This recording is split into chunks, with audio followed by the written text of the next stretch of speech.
Hey there, you're listening to the Energy Evolution, an Alberta Better podcast series.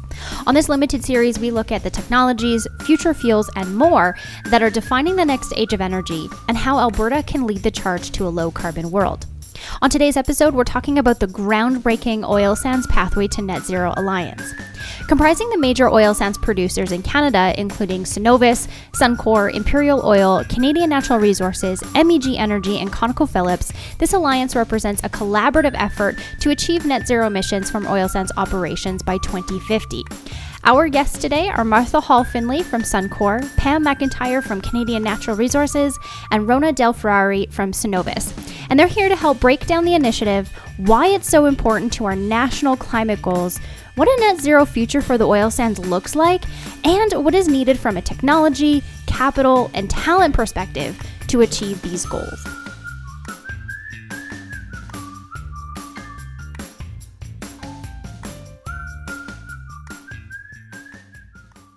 One of the things that makes me proud to work with the private sector is its ability to innovate, drive forward, and lead on key issues of our time. Today's podcast will highlight a unique, made in Alberta, globally leading initiative that does just those things. The Oil Sands Pathway to Net Zero initiative was announced in 2021 as a collaborative of oil sands companies committed to working together and collectively reducing emissions on the pathway to net zero. One thing is clear. Canada's road to net zero runs through Alberta and particularly the oil sands. Today, we're speaking with three dynamic leaders from Cenovus, Canadian Natural Resources, and Suncor. Rhona del Frari is the Chief Sustainability Officer and Senior Vice President of Stakeholder Engagement at Cenovus Energy. Pam McIntyre is the Senior Vice President, Safety, Risk Management, and Innovation at Canadian Natural Resources. And Hall Findlay is the Chief Sustainability Officer at Suncor. Thanks to all three of you for joining us today. Thanks for having us, Evan. Yeah, real pleasure. Well, before we get into some of the specifics of the initiative, let's ask each of you to share with our listeners just a little bit about who you are, what you do, and your role in the oil sands pathways. And so, Rhona, why don't you start us off? Sure, thanks. So I was just reflecting that I have recently hit the halfway point in my adult career where half of it has been spent working in various forms of stakeholder engagement in the oil and gas industry. And prior to that, half of my adult life was as a journalist in newsrooms across the country. And so, I think that equally in both of those careers, I have had great opportunity to meet amazing, innovative people, and especially in my current role. So part of the pleasure is being able to reach out to Indigenous communities, to policymakers, to local nonprofits that are doing great work, and partner up with them. And I think that that's one of the benefits of this industry overall, is that we are able to have such an impact on the lives of Albertans and really people across all of the areas where our organizations work. So sustainability, most definitely a key focus for me in the sector right now. And when you think about that, really that overlaps with all of the stakeholder engagement roles these days. Sustainability has become such a hot topic for our industry and for every sector, really. So that's me in a nutshell. Thanks, Rhona. Martha, how about you? Well, I can't say that I'm halfway through my adult career, because I think I've had quite a few different adult careers. I think some might say, when is she going to figure out what she wants to do when she grows up? But I have to say, this is such an incredible opportunity and an incredible time for the industry, for the province and the country. So yeah, I've spent many years practicing law, working in politics, working in public policy, and a theme that has been constant throughout all of that time has been a real frustration on my part that we have a country that's been blessed with natural resources of all kinds. Yes, oil and gas for sure, but also agriculture, fish, wood, minerals of all kinds. We are just incredibly blessed in this country. And yet, over the last couple of decades, it feels as though we just keep shooting ourselves in the foot. It takes longer to do everything. We do it well. Our regulations are very important and they're very strong, but we seem to almost be ashamed sometimes, right? If we're not doing it perfectly, or if we have very high emissions in the oil sands, which has been, challenged in terms of reputation, instead of turning and saying, okay, how do we deal with it? How do we answer those problems? We've we, I think as a country too often have been embarrassed, or, let's not talk about it. Let's not talk about emissions. Let's talk about jobs. Well, how do we address these real issues? And so when the opportunity to join Suncor a couple of years came along, I was thrilled, because we're in the thick of it, Adam. Where the oil sands alone represent 10% of Canada's emissions. That's a big part of the challenge. And it is a global challenge. This isn't something made up by our prime minister, or, this is global investors, global customers ultimately are really focused on this. So for our industry, for our country, and I think, well, hopefully we'll talk about the opportunity for this province.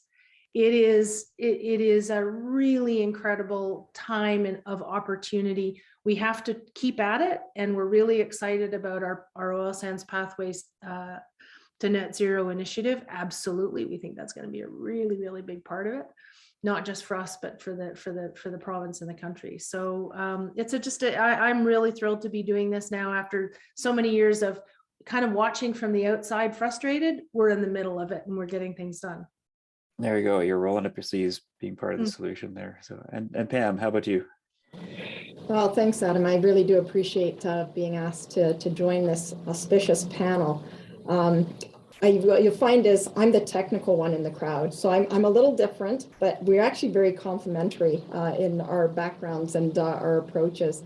So as you said from my title, one of my key areas of responsibility is really ensuring our company leverages technology innovation to enhance our environmental performance, and that really the whole ESG, the environment, social, and governance factors, that we consider that in all of our strategic and business plans.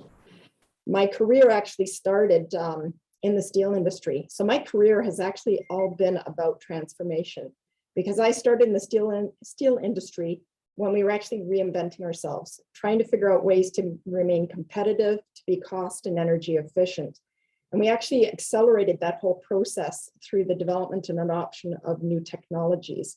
So I'd say I'm really comfortable in this transformation space. And then I went on to join the oil and gas industry to really build on that, because I wanted to make an impact and really improve ESG performance, drive continuous improvement. So I think you'd say I'm really solutions oriented, and I'm really about not just aspirational goals, but having an actionable plan and really driving through to make sure we get the results that we need. That's fantastic, Pam. So you're the one that's going to figure out all the technical challenges and get us across the finish line on the initiative, which is awesome.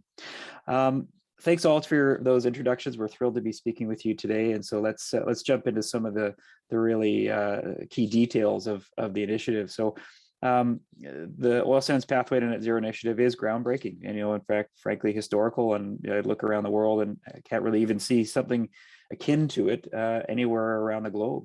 So, Rhona, I wonder, could you tell us more about the initiative, how it started, who's part of it, and what exactly you've all pledged to do? Thanks for that recognition that this is groundbreaking, Adam, because it is. And I know I can speak on behalf of my fellow panelists here to say that we feel so fortunate to be playing key roles in this initiative as we go forward, because this is going to set Alberta and Canada on a whole new level at a global stage when it comes to sustainability performance in the energy industry. So what Pathways is it is an alliance of 6 companies. So the 3 of us here, Cenovus and Suncor and CNRL, as well as MEG and ConocoPhillips and Imperial. Our 6 companies combined have 95% of the oil sands production, so a significant amount. And what Pathways is the vision for our 6 companies to work together to reduce emissions in the oil sands from our production in the oil sands to get to net zero by 2050. And that is a lofty vision, and it's a lofty ambition. But why we've made the decision to work together and create this alliance to do that is that we need to move fast.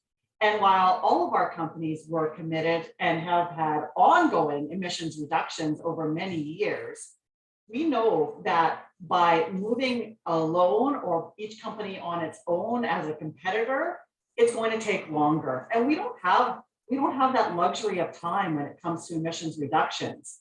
And so the idea is that we're going to work together, or we are working together, to make sure that we are sharing as much as we can information and technology and ideas about how to more urgently and accelerate that emissions reduction in the oil sands.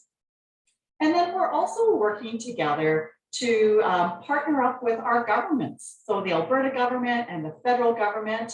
This isn't something that we can tackle alone as an industry. I mean, the oil sands is 10% of Canada's total emissions, 10% just from the oil sands sector.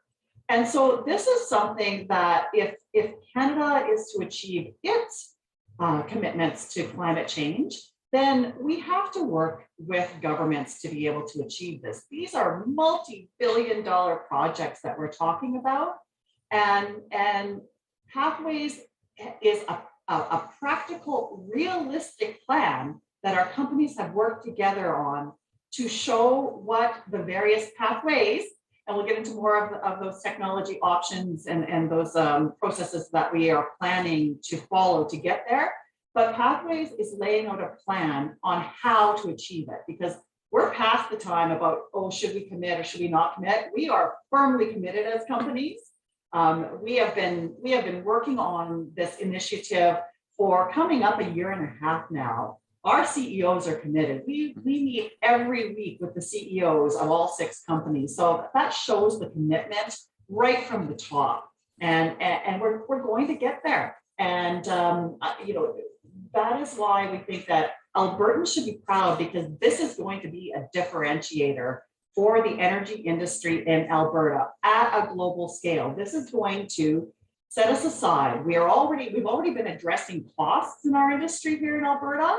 And now, if we can get to net zero emissions, why wouldn't the rest of the world want to buy oil from Alberta? It is going to place us as the #1 provider in the world. We firmly believe that, and that's why we're committed in such a significant way to this initiative.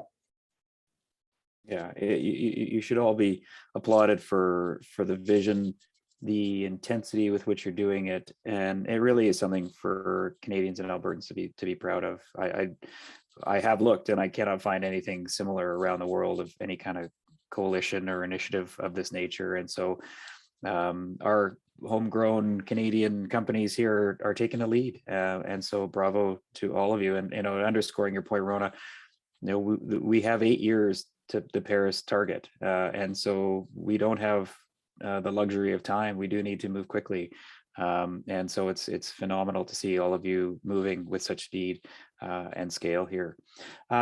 Martha, you spoke earlier about just Canada's bashful approach to its resource endowments and what have you, which is something that it seems very Canadian in many ways, but is something that we really should take a more proud and firm stance about the resources and the capabilities that we have here. Why was the initiative important to do, and why right now? Well, I think if I can just elaborate just a bit, Adam, on that, it's not necessarily bashful. And I think specifically in Alberta, there are lots of people who have all the information they need to know how important this industry is to Alberta, and frankly, to the rest of the country. I mean, just in terms of taxation, in terms of employment, in terms of manufacturing and various other activities across the country, the oil sands have been incredibly important and still are. That's not something that is lost on Albertans.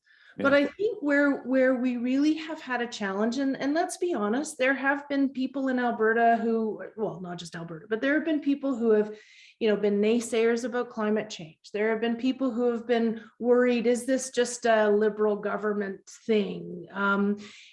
It's not. This is a global transition. I mean, and that word has certain implications. We fully expect to be producing oil for a long time to come. The IEA, the International Energy Agency, but also the International Panel on Climate Change, the IPCC at the UN, Mark Carney, Bob Ray, who is Canada's representative at the UN, everybody acknowledges that there is still going to be need for oil in 2050. The lowest predictions, which I think are already, being discounted, a minimum of 20 million barrels a day. Well, in Canada, we only produce about 4.5 million barrels a day. So, when the IEA does a report, as it did in the fall, and it talked about all these different things that needed to happen by 2050, but there was still going to be need for a minimum amount of oil produced. Oh, but don't worry, OPEC will look after it. As a Canadian, not just as an Albertan, but as a Canadian, I just, okay, pardon my language in advance, but that really pissed me off. Yeah. Because why would we give up our industry when we are already at the top of the charts on all of ESG, environment, social, and governance? Our big Achilles heel has been greenhouse gas emissions. Yeah. So for us in the industry, our view was, okay, if we can address our emissions, if we can reduce our emissions, then we will be absolute world leaders in the whole range of ESG. And let's be honest, climate is a big part of that. And so if we didn't address it, frankly, investors and public opinion, political, regulatory activities would be going down a path that would not be good for this industry, right? Even now, our investors, our multiples are challenged because of a concern about long-term viability. A big part of this effort is to ensure long-term viability for our industry, for all of the economic and social benefits that it brings, not just to the province, but to the country. Yeah, you're absolutely right. It gets under my skin when the notion that Canada would cede the energy production space to OPEC plus, and knowing our S and our G strengths, and our drive to focus on the E and the emission side of things. Why would we back out of that? Why even an organization like the IEA would say, oh, don't worry, let the Saudis and Russians, fill that need. No, we want Canada to be a big player in that. And that means 2050. So it means doing all the things that we need to do now and over the next, 3 decades, 2.5, we're getting there, are really, really important so that we don't lose that opportunity. If I can read a piece from talking about the IEA, just today, there was a piece in the Globe and Mail, but the IEA report that's just come out, one of the quotes, and I love this, was the report urges Canada, among other things, to reduce emissions in its oil and gas sector to, and this is the important part, to ensure the country's continued place as a reliable global energy supplier. It's like an international advertisement for the Pathways to Net Zero initiative. Exactly. Yeah, absolutely. No, absolutely. It is a big goal that you've set for yourselves. Net zero is a huge goal. We know there's no one single solution or technology that will get us there. Pam, as the self-proclaimed technical one, maybe as you outline in the Pathways vision, which we'll have on our show notes here, as part of their website, we do need multiple levers working together to achieve the net zero goal. Can you tell us a bit more about why the concept of multiple pathways is important, and what the different potential solutions that are being explored look like? Yeah, no, I'd be happy to do that. And again, just kind of building on what Rhona and Martha said in terms of the Pathways Initiative. One of the foundational pieces of the Pathways Initiative is CCUS, or carbon capture, utilization, and storage. And this is really about removing CO2 from the process streams and then capturing it for reuse, or sequestering it and storing it safely underground, about 1,000 meters. So while that is a really important part of our strategy, because we feel it helps us to hit the ground running, so to speak, it doesn't get us all the way to our goal. And we were very much aware of that. So when we named the initiative, as Rhona said, we called it Pathways, plural, and that was deliberate. And that's because we knew we'd need to take a variety of innovative clean technologies in order to deliver our plans. So really our multi-pronged approach is to use innovative technologies that are currently available and already doing that and have been for quite some time. And then we're also investing in research and development to advance new cutting edge emissions reduction technologies that are being developed and are available right here in Canada.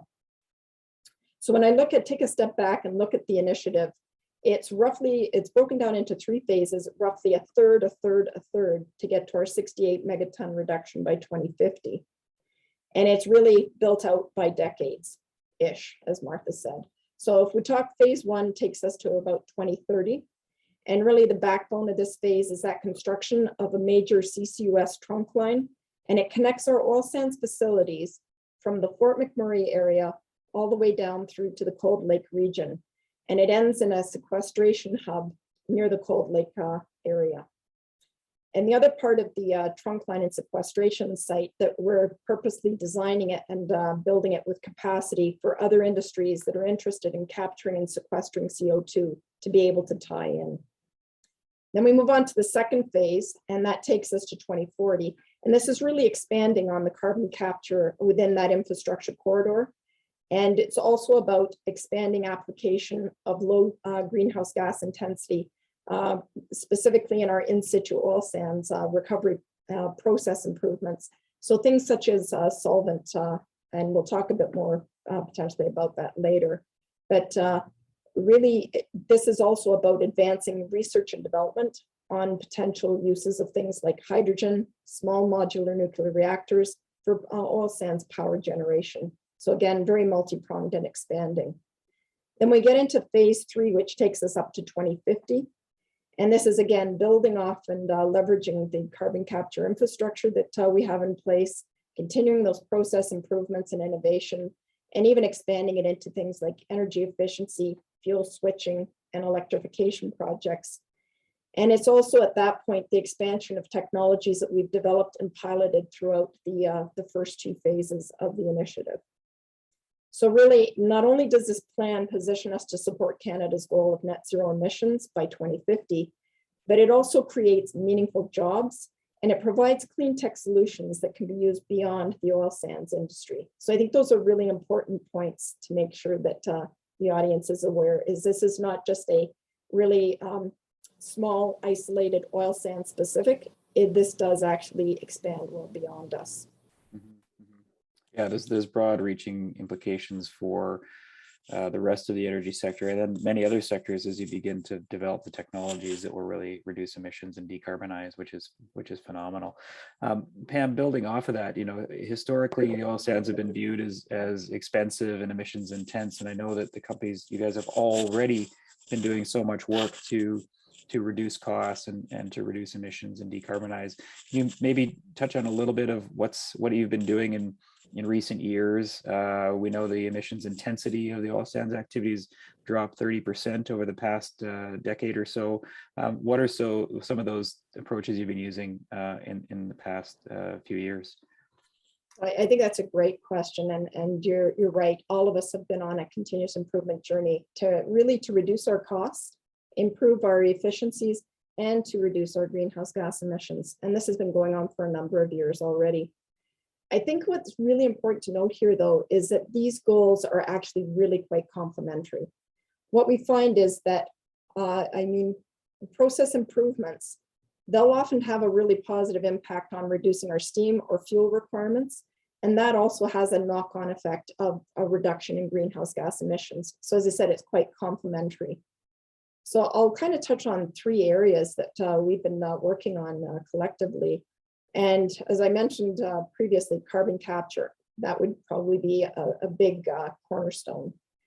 And when I said that we can hit the ground running, responding to the last question, it really is because we have that experience and the expertise in this area. So for example, Canadian Natural, we have our Quest facility, and that has a carbon capture facility. It's been in operation for 6 years now. And in 2021, we hit a milestone where we have captured 6 million tons of CO2. And really, to put that in plain terms, that's equivalent to removing the annual emissions of over 1 million cars off the road, which is quite significant. So I think this shows that this technology is not new to us, and it gives us confidence that we will be successful with the Pathways initiative of really building on this as that foundational piece. Another area I want to talk a bit about is digital. And I think one thing people may not be aware is how much the oil sands industry has really progressed within the digital optimization and automation space. And one example that comes to mind for me is really how we've used digital optimization technology to optimize our steam to oil ratio in our in situ oil sands operations. And so this has really resulted in less energy needed to generate steam, and this has lowered our greenhouse gas emissions by 10%. So that's an example of that complementary process, as I said, reducing costs, being efficient, and reducing greenhouse gas emissions. Mm-hmm. And then the last one I'll mention is just around monitoring. And so really here it's being able to identify where we have emissions challenges. So really knowing where to hone in and make those improvements. And through COSIA, which is the Canadian Oil Sands Innovation Alliance, we're working with a Montreal-based company that's called GHGSat. And it's through the use of satellite technology, which allows us to obtain more accurate and reliable measurements of our greenhouse gas emissions. So thereby knowing where we need to really hone in on those solutions. So I think that you have mentioned it already, but it is important that through all the work that we've been doing collectively and individually, what we've really found is there's no magic single solution. And it is really the compounding of all of these initiatives and really accumulating the progress that's going to make that material difference and get to the goals that we need to in the timeline that we're talking about. Yeah, it definitely will be a tool box approach and versus one specific silver bullet. Absolutely is going to be critical, and then the supporting policy, regulatory, and investment environments that will enable each of those tools in the toolbox to be activated will be so critical. Rhona, from your background as a journalist and knowing that the perceptions and impressions are so important in terms of driving people's attitudes, really, how significant is it that it's the oil sands that is making this commitment, that it's the oil sands that have made so much progress in driving down emissions intensity, as opposed to starting with something really easy. It's the biggest nut to crack here in terms of what people's impressions of the oil sands are. How significant is it that it is the oil sands making this significant progress on costs and emissions reduction? Well, none of us are in denial that there is an intense amount of scrutiny on the oil sands in Canada, and there has been for many years now. And we haven't done a great job at all of telling the story and explaining the environmental improvements that we've been making over the years. This is an industry that has always thought, well, we're doing the right thing. We're Canadians. We're doing what's right. We shouldn't have to go on top of a mountain and shout it and let everybody else know what we're doing. We're just got our heads down. We're contributing to the economy. We're making environmental improvements. We're contributing to local communities. We're working strongly with our Indigenous community partners to get employment and jobs and money flowing into those communities. But we have done a bad job of telling anybody that. And thus we've allowed our story to be told by others in a way that is not factually correct. And so we realized that, and now we're at the point where, okay, we can't just talk about it. We need to show really strong progress. And that's what this is about. That's what this initiative is about. We were working on this long before we started talking about it publicly, because there is no way that we want to be accused of greenwashing, because we're not greenwashing. This is action. We take the action, we create the plans, we continue with feasibility studies, pilots, implementing additional GHG emissions reduction. We've been spending billions on that already over the years, but now we are full steam ahead and doing it at a speed that has never been done before, because we have to. This is not an option for the oil sands industry. We can't sit back and say, we're not going to reduce our emissions. We won't be in business if that's the attitude that we were to take. And that's what Albertans and Canadians need to absolutely hear from us. We get it. We're doing this because it's the right thing to do to help do our part to address climate change, because we are a contributor to that as a sector. But we are doing it because our investors, our lenders, our insurers, our local community stakeholders, our staff, everybody wants us to do this, and we do not have a choice. If we are going to be, as we truly believe we will be, still producing oil decades into the future from Alberta, and if we are going to continue to be successful companies, leading companies in Canada, we have to have low costs, and we have to eliminate our emissions. And so this isn't about politics. This isn't about that government wants us to do it or this one wants us to do it. Politics aside completely, the world wants us to do this. And the world wants low emissions or no emissions energy sources. As the population grows, we're going to need more energy. And as Martha pointed out, oil is going to be part of that, not just for transportation, but for everything that you see around you. Everyone that's sitting here is listening to this podcast on a product that is made from oil or natural gas as one of the feedstocks. And so that's why this is so important, because enough is enough. We are done with having an argument about this. We're past the stage of thinking about it and being philosophical. We are at the action stage. And that is what Oil Sands Pathways to Net Zero is. It is action on how to get to net zero. Yeah, it's critical action and impressive action.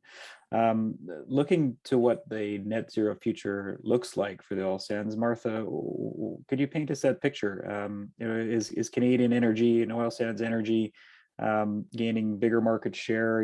Could it potentially increase production? What does that net zero future look like when the goal is achieved? Well, I think actually I'm just one of the questions when you asked Rhona about is it important that it's the oil sands? I think it was Truman who said it's amazing. Harry Truman, former president of the United States. It's amazing what you can accomplish if you don't need to take credit for it.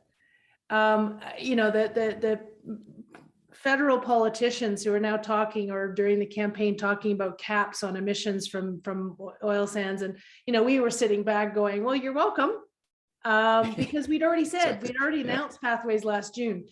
But that said, you know what, and of course we want to take credit. We're really, really proud of this work. We're also exhausted. Like, it's been an incredibly an interesting year and a half so far, and we're just getting going, right? We're really proud of this, and we do want the oil sands as a group to be recognized for it. But fundamentally, the most important thing is that it get done, and that Albertans and Canadians and globally it be recognized as such. It's the collaboration that we want to highlight, right? Yep, absolutely. Where we go, it's possible to increase production. Listen, there's no question that in certain parts of Canada, certain parts of the world, the idea of increasing fossil fuel production is anathema. Like, we're not going to get around that. So, some people just think we're bad and, we shouldn't be increasing production. We also know that in 1980, 80% of the world's energy needs were met by fossil fuels. We also know that now in 2022, 80% of the world's energy needs are still being met by fossil fuels. That doesn't take away from the incredible increase in renewables, the dropping of costs. What it highlights is that a growing population, especially one that it has more and more people around the world achieving sort of middle income status, the energy demands are just going to continue to grow. We know that there will be oil demand in 2050. What that level will be, we don't know yet, right? Like, how is electrification going to manage with huge increases in the need for generation? How is that going to work with, transmission is not an easy thing to do. And it's also very expensive. So over the next number of years, and then we've also seen what's happened in terms of energy demand and pricing, what's happened in Europe. That's been a bit of a wake-up call to, oh, wait a minute, we actually do need this. The amount of coal burnt last year went way up. I know, yeah. Because the realities hit people, right? Yep. So the predictions are hard. I think, Adam, right now, our focus is to not go down the path of increased production. We have work to do, and we have a communications challenge. This is an Alberta audience. Understand that, an awful lot of the rest of the country still has hesitation. So our focus is, we're not going to go there yet. We're going to focus on what we can do here. We want to, at the very least, continue to produce what we produce. And we do want to end up being absolutely the globe's preferred supplier of oil and gas. And you know, Adam, I actually view this, and I think we all do, as this is the next boom for this province. It is the investment in the technologies that are going to need it to reduce emissions, not just in our sector, but I mean, we're leading the way and we're full on aggressively pursuing this, but across all sectors. So the boom, the last great boom in Alberta was the development of these oil sands operations in Northern Alberta. That created so many jobs. It was crazy times in Alberta, as people remember. And now this might not be the exact same type of boom, but this is going to be a boom. This is going to create thousands of construction jobs. And every time you create a job like that, there's so many spin-off benefits for every kind of other business across the province, in every corner of this province. And so I really think that this is going to, Alberta has a new opportunity here. We talk a lot, we're attracting a lot of tech companies. I mean, our sector is the largest investor in clean tech in this country so far. And this is going to be exponentially greater as we pursue this. So I'm really excited about what this means for the province. Yeah, the decarbonization boom that is going to result here, as you phrase it, Rhona, is significant. Everything from clean tech, innovation, construction, retrofitting, the community impacts. Really, I mean, it can be tremendous. The significant multiple sector impacts that'll happen as a result of the drive and the commitments that you're making here. Martha, you said at the very top of the program here that you see this as a significant for Alberta, in addition to what we just sort of mentioned here. Are there other aspects you'd like to highlight about the importance of the Pathways Initiative for Alberta's future? I spent most of my life in Ontario and in Europe. I've been an Albertan, if I can call myself that, after only having been here for 7 years. You sure can. But the opportunity for this province to go from being, let's be honest, somewhat challenged reputationally, not just the oil sands. There's an element of work, complaining, and we complain about equalization. We do a bit of that here. And the opportunity here to go from that to standing up proudly and leading this country in terms of these, CCUS alone, but as Pam talked about, so many of the other technologies that we're going to be working on, investing in, the R&D to do that. We're talking billions of dollars over an amount of time, including money from the federal government. They've made it clear they want to support this. That's money that's coming into Alberta because we can't pick the oil sands up and move them somewhere. We're in Alberta. And so the opportunity to, as Rhona said, this is the next boom. This is a huge opportunity for Alberta economically, but also I really feel strongly in terms of socially, attitudinally, to stand up proudly and say, you know what, we're taking the bull by the horns, pardoning the pun for all the ranchers, but we're going to stand up proudly and we're going to do this.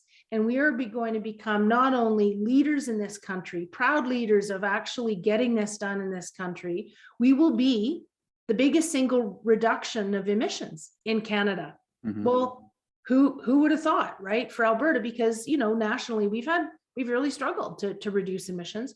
This opportunity to have Alberta to lead proudly, and not just to lead proudly within Canada, but globally, I think is absolutely extraordinary. And you can hear it in our voices, right? Yeah. We've been working on this for over a year. We are really excited.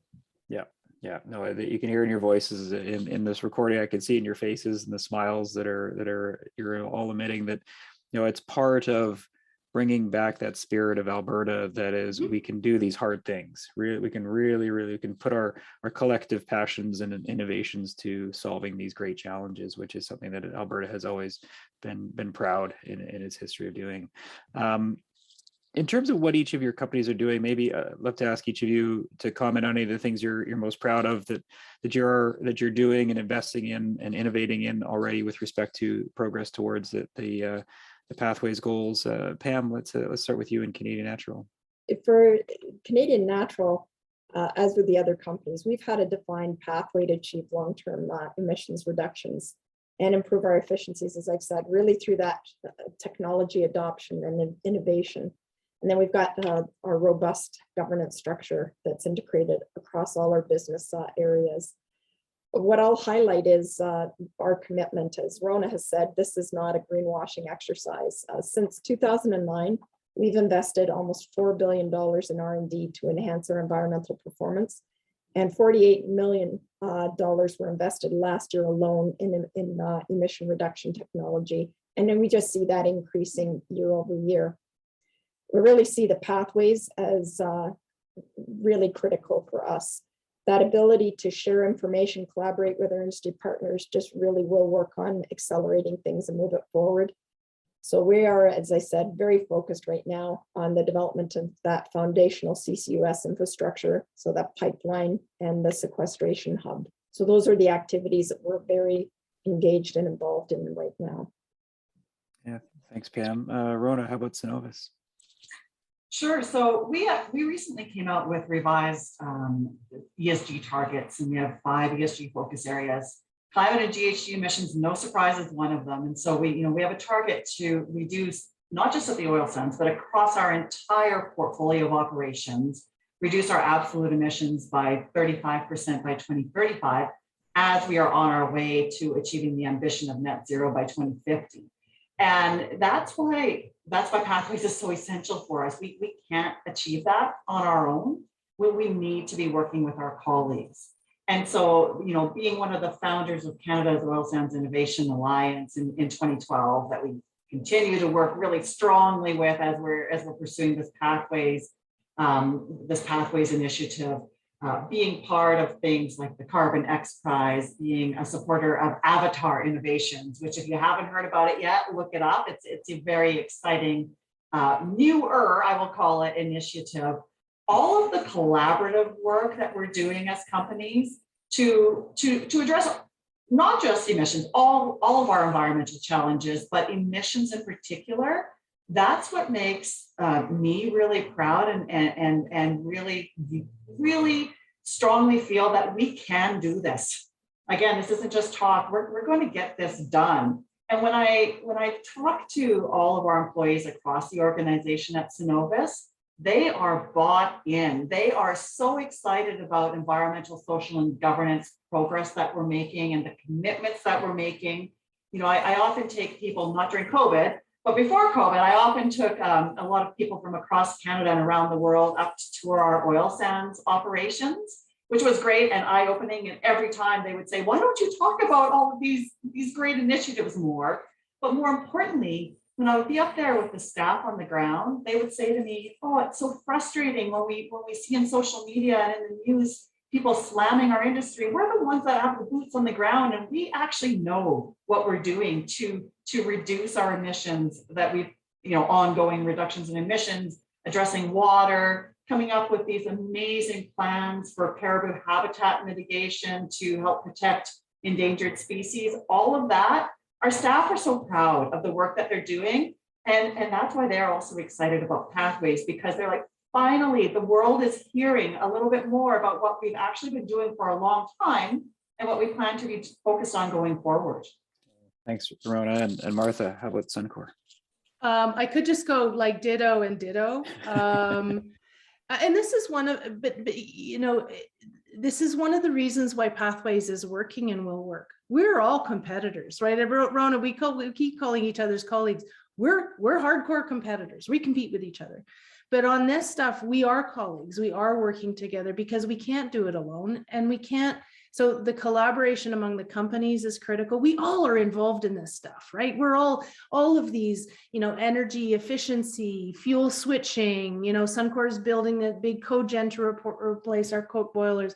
We have wind farms. We have, we're very interested in Suncor in particular because we're so integrated with all of the Petro-Canada. We're big on fuels, right? I think Suncor alone is the largest single producer and consumer, if you will, of hydrogen in Canada. We know hydrogen.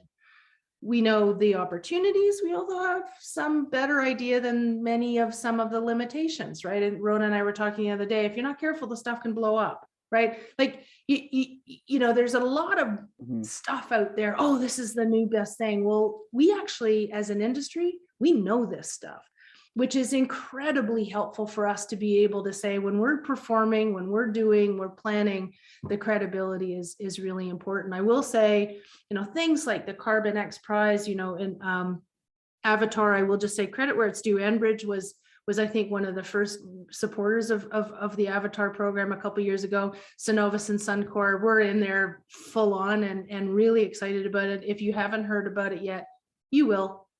It's very exciting in terms of innovation and where we're going in terms of how this energy industry can reduce emissions, but also just on a whole variety of clean tech things.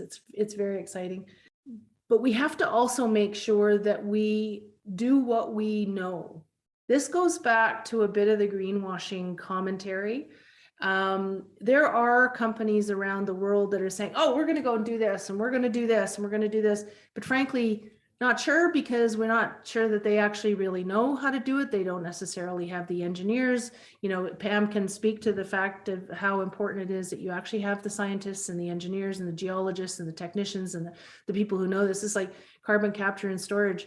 We know how to take the stuff out of the ground. We know how to drill. We know how to put it back in too. So I think that's a really important part of this, Adam. It's all three companies here, but also the other companies involved in pathways. But frankly, let's not forget there are more and more of the conventional oil and gas folks in Alberta who are saying, this is awesome. We know we need to get to net zero. How can we participate? How can we join the trunk line? How can we, the momentum that is being created is not only going to be important for our companies, but it's also going to be really important for the larger industry, but large, and as Pam mentioned earlier, other industries that may actually be able to take advantage of this in infrastructure. So we're all doing our part. Some of us are doing different things. The Pathways vision includes all of these different activities that may or may not be all six companies, but we've all recognized that even some of these more individual activities like the Suncor ATCO hydrogen project that we announced a while ago, all are part of the vision. We're not hiding and keeping these from each other. We're all recognizing they're all part of the path to get to net zero by 2050. Yeah, you're all living the co-opetition buzzword for sure. Absolutely. Rhona, one of the things that, we have lots of listeners, some within the energy sector and some outside the energy sector. And as a company with Cenovus and as the Pathways Initiative, with having made a commitment and made plans to net zero, what would you suggest other companies think about, or what they should be thinking about as they consider their own net zero plans for their operations? This takes a lot of strategic thinking. This is not something a company in any sector should just state and then figure out how they're going to achieve it after, because they will have zero credibility if they do that. And so, for example, at Cenovus, we spent a lot of time across the organization. This also can't come from one group. It can't come from a sustainability group or investor relations group or somebody else just because stakeholders are asking for it. There has to be buy-in, first of all, from the top, from your board and from your executive team, but there also has to be buy-in from the bottom. And you're only going to do that if you do a lot of consultation and work directly with the operations teams, the planning teams, really every team across the company, and figure out what's practical and realistic for the individual companies. So not every solution, as you've been hearing Martha and Pam talk about, not every solution is going to work for every company. And not every company is at the same spot on their journey towards net zero.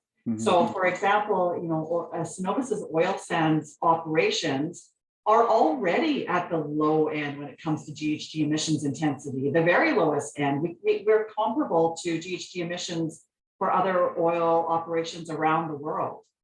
And so there is a lot of difference when you can't paint the same brush across, well, oil sands, all of the Canadian oil and gas sector, or all of the global sector. And you have to think about that. Where are we currently on our journey as a company? And then you need to do the work, and you need to spend a lot of time doing the work, and you need to get buy-in across your organization. And then you get to the stage of determining, okay, where can we go in the future? And so this isn't something that companies should just jump into and then think that they're going to figure it out later. This is a huge effort, and it should be, because this is part of a company's, if you're going to be successful, this has to be embedded in your strategy and your short-term and your long-term business plans. It can't be something that you just tack on the side. You'll fail. That's sage advice. Martha, from a government policy standpoint, you obviously the Pathways is moving forward as a collective of industry. Now, government policy can create either headwinds or tailwinds depending upon how they're constructed. What kind of policy levers do you think would enable some strong tailwinds to help propel the Pathways initiative forward? Well, I think we're already seeing a significant change in attitude, in particular from the federal government. Look, we've talked a fair bit, and it's no secret to your audience that the industry still has, we're still in a hole. We're not even on a level playing field. We're still in a hole in terms of nation, in terms of support from an awful lot of Canadians and therefore politicians in other parts of the country. And so those in the federal government with whom we've been working over the last year, and some who get it, and it is the senior people. Like Minister Wilkinson has made it very clear a desire to work with us. Even Minister Guilbeault, which might surprise a fair number of people who are listening to this, is more practical than people think. And if you see this as being an opportunity for significant reduction of Canadian emissions, it's kind of hard to argue with that when you get down to the nitty-gritty of the details. Well, actually, this is going to accomplish something the country hasn't been able to accomplish. So let's work together. So big kudos to a number of the folks at the federal government, both in the political world and the bureaucracy, who have in the last year and a half, 2 years, really come to understand this as an opportunity for collaboration as opposed to a battle, right? I think, more of the people who've really thought about this have also recognized the idea of just shutting us down. Yeah, might as well kiss half the country goodbye, right? That's just incredibly challenging. Yeah. So the view that this could be a really positive opportunity is not lost on some of the key federal politicians, and that, we're hanging our hat on it. We're working with those who are keen to work. They're still going to be challenged politically. There are members around the current cabinet. There are certainly members in the current Liberal caucus. I know most of them. Mm-hmm. Who still feel very negatively toward this industry. So there are political challenges in Ottawa. There are political challenges in Alberta, right? Of a variety of kinds. This has to be a collaboration among industry, the federal government, and the provincial government. And one of the big challenges that we've had, but we're making progress, is getting all three legs of the stool together to say, okay, what are you going to do? What are you going to do? What are we going to do so that collectively we can make this happen? It hasn't been easy, Adam. It's taken a lot of work. We're still working on it. The good news is that there is optimism and there is a desire to make this happen among senior decision makers. We're going to work with that. It's still going to be rocky, but that's a far sight better than where we were 2 years ago. Yeah, you have to make the hay while the sun shines with respect to those moments in time where you can capture that ethos and that spirit. And just I keep hearing, well, we just need a change in government in Ottawa. This is not Canadian. This is global. We are responding to global financial markets. We are responding to global investors. This isn't something Justin Trudeau made up. It isn't. It is something we have to do regardless of who's actually in Ottawa. The fact that the current government in Ottawa is now keen to work with us is huge. Oh, absolutely. Speaking of the capital market side, Rhona, there is a lot of green capital in the world and pressure on ESG fronts. How would you like capital markets and investors to view the Pathways Initiative and even potentially consider it for investment? I think they already are viewing it as extremely positive. I mean, we as we're meeting with all of our investors, this is a topic that keeps coming up over and over again. They're asking about progress on pathways, which is amazing. We love it that they're as excited about it as we are. So, our current investors, absolutely, they want returns, and they're happy to see oil prices higher, and they're happy to see our companies, paying off debt and increasing shareholder returns. And at the same time, they do want us to be reducing our emissions because they get pressure themselves. They also have investors and other stakeholders, and they're getting pressure to be investing in companies that are on a pathway to net zero. And so the fact that they can point to our Pathways Initiative and the solid plan that we created for it, that is big for our investors. When we talk about this green money that's out there, these trillions, and it changes every time. The trillion bucket keeps growing every time I look about how much money is out there for clean investment. This is the interesting part for me because there seems to be a bit of a breakdown there. These initiatives right now that we've been talking about, they are going to create a huge amount of investment opportunity. But a lot of that investment opportunity in these technologies doesn't have obvious returns for it.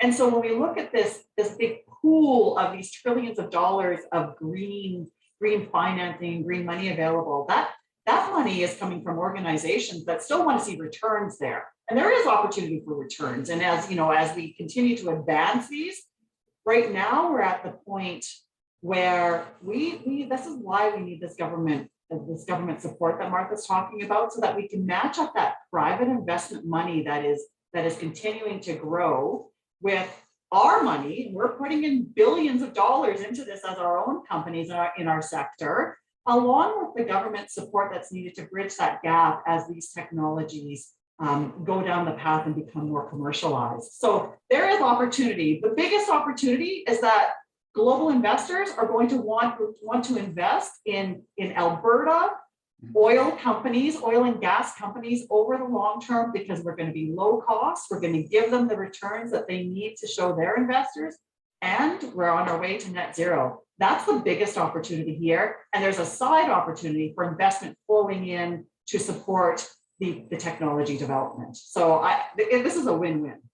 Yeah, it's outstanding. Pam, in terms of the technology solutions that are going to be necessary for the achievement of net zero, obviously some things are in pilot right now, some CCUS, et cetera, but are there any technologies that are on the horizon that look promising and that are exciting from your perspective? So yes, there is. I think that's our common theme of this podcast from us, is a lot of excitement and a lot of buzz. I think, as both Martha and Rhona have kind of spoken to, doing the whole technology, from a technology perspective, that evolution, it is that multidiscipline collaboration as well. So we're talking here that need that collaboration from industry, so from our industry groups, from government. Academia plays a huge role in this. Clean tech sector plays a big role, as do our industry organizations such as COSIA we've mentioned, and CRIN is another organization that's pretty key as well. Working together, we can really advance things much more quickly.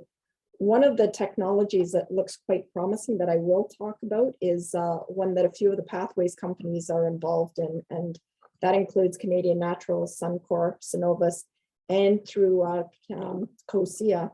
We're working together on molten carbonate fuel cell, so that's MCFC.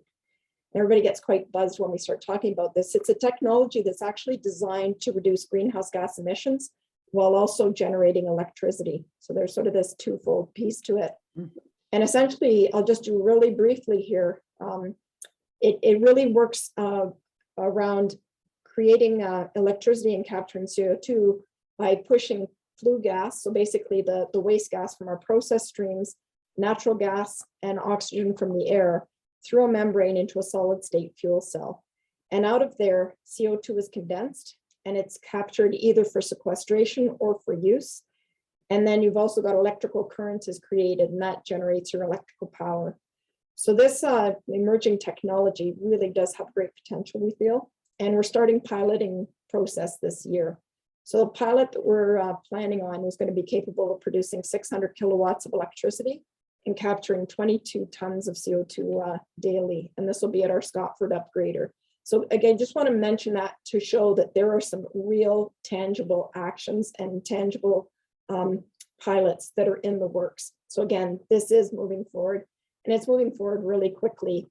And a lot of that is around the collaboration that we're doing. Awesome. So MCFC is the acronym to watch for in the coming years. That's a new one, yes. Yeah, that's awesome. That's awesome. Well, as we look to close here, Martha, maybe I could ask you just to briefly, to those that would cast doubt on the claims, or the term greenwashing has been used in the podcast here, or those that don't think that this is that we should just sort of flick a switch and discontinue fossil fuels, whether they be Albertan or Canadian. What would you respond to those kinds of thoughts and impressions? Come talk to us. Facts. It's a bit trite, but you're entitled to your own opinions, but you're not entitled to your own facts. And that's true for everybody on the spectrum, right? We see there's so much misinformation out there, and like I said, it's across the spectrum. And I think, the digital technology has allowed the spread of misinformation to be so much more than it was. You want the horse's mouth, come to us, come talk to us. I'm volunteering my colleagues, but we'd be happy to engage with anybody. We're so concerned about the potential for criticism that we have been really, really diligent about making sure that we're not planning on anything we can't perform. We're not saying anything that we're not already doing. And frankly, we already have, all of these companies have at least a couple of decades of experience and performance and reducing emissions and relationships with Indigenous communities and diversity and all sorts of things. We still have a long way to go, but our performance over the last couple of decades would, I think, really surprise a lot of people. And that is essential for credibility. So my answer would be, come talk to us. There you go. Come talk to these phenomenal leaders here. Last rapid fire question. If you want to leave our listeners with one final thought, what would it be? We'll start with Rhona. This is not going to be easy, is my final thought. Targets are being set, and that's just the baby step. Actually figuring out how to achieve those targets is hard. And that's why we need to work together, not just amongst our companies, but with multiple sectors and multiple stakeholders to figure this out.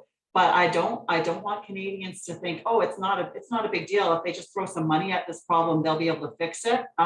No, we need solutions that don't even exist possibly right now. And so this is going to be a lot of work, but we're ready for it.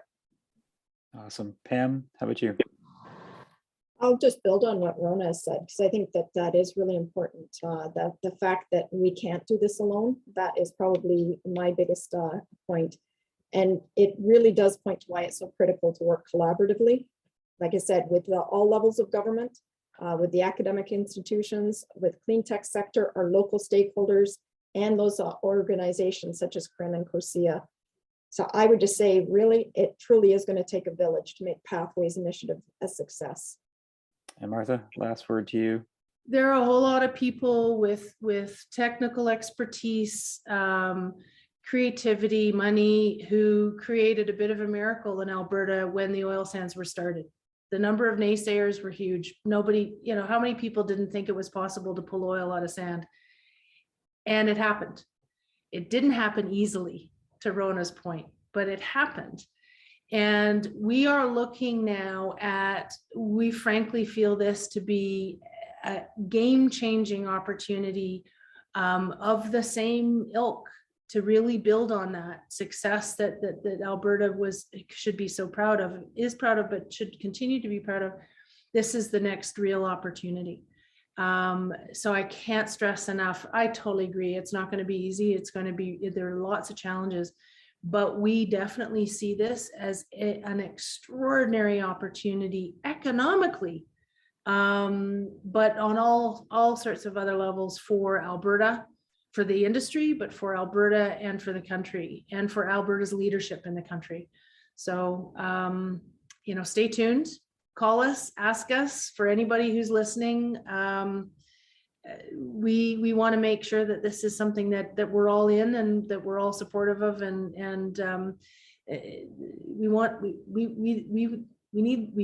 we need this to succeed, and that's what we plan to do.